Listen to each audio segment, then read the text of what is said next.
মাননীয় স্পিকার, আপনার মাধ্যমে আমি আমার অন্তরের অন্তঃস্থল থেকে দেশবাসীকে ধন্যবাদ জানাই। যিনি একাধারে আলেম, রাজনীতিবিদ, সংসদ সদস্য, ইসলাম প্রচারক ও বিপ্লবী, সেই আল্লামা দেলওয়ার হোসেন সাঈদী রাহিমাহুল্লাহ চলে গেলেন না ফেরার দেশে। যিনি জীবনের শেষ 13টি বছর জালিমের কারাগারে কাটিয়ে আপোষহীন অবস্থানে থেকেই শহীদ হয়েছেন। 13ই আগস্ট 2023 রোববার সকালে কাশিমপুর কারাগারে থাকা অবস্থায় বুকের ব্যথায় অসুস্থ হয়ে পড়েন এই প্রখ্যাত আলেম। কিন্তু কারা কর্তৃপক্ষের দীর্ঘ সূত্রিতায় সকাল থেকে রাত পর্যন্ত সময় লেগে যায় তাকে হাসপাতালে আনতে।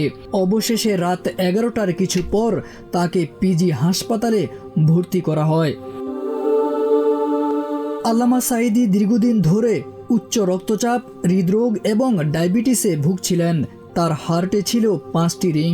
এমন একজন গুরুতর রোগীর দীর্ঘমেয়াদী চিকিৎসার প্রয়োজন ছিল, অথচ 2019 সালের পর থেকে তাকে কোনো চিকিৎসা দেওয়া হয়নি কারাগারে, এমনটাই অভিযোগ উঠেছে।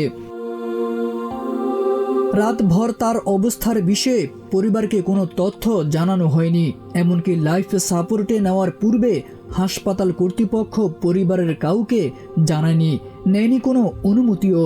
পরদিন 14 আগস্ট রাত 9টার দিকে পরিবারকে জানানো হয় আল্লামা সাঈদী রাত 8টা 40 ইন্তেকাল করেছেন। আল্লামা সাঈদীর মৃত্যুর সংবাদ মুহূর্তেই দেশ জুড়ে ছড়িয়ে পড়ে। পিজি হাসপাতাল ও শাহবাগ এলাকায় হাজার হাজার মানুষ ছুটে আসেন তাকে শেষবারের জন্য দেখতে। কিন্তু ফ্যাসিবাদী সরকার ঢাকায় তার জানাজা করতে দেয়নি। অভিযোগ রয়েছে, সরকার গভীর রাতে গোপনে লাশ পিরোজপুরে নিয়ে গিয়ে দাফন করতে চেয়েছিল। 15 আগস্ট ফজরের নামাজের পর রাজধানীর পিজি হাসপাতালে পুলিশ ব্যাপক তাণ্ডব চালায়। আল্লামা দেলওয়ার হোসেন সাঈদী শুধু একজন তাফসির কারকই নন, ছিলেন সমাজ সংস্কারক, রাজনীতিক এবং সংসদ সদস্য। ছিলেন বাংলাদেশ জামায়াতে ইসলামীর পার্লামেন্টারি পার্টির ডেপুটি লিডার।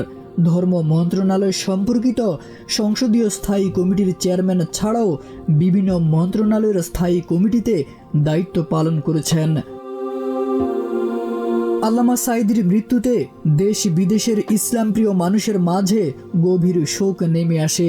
তার জানাজায় লাখো লাখো মানুষ অংশগ্রহণ করে। পিরোজপুরে জানাজার পর তিনি সেখানেই দাফন হন।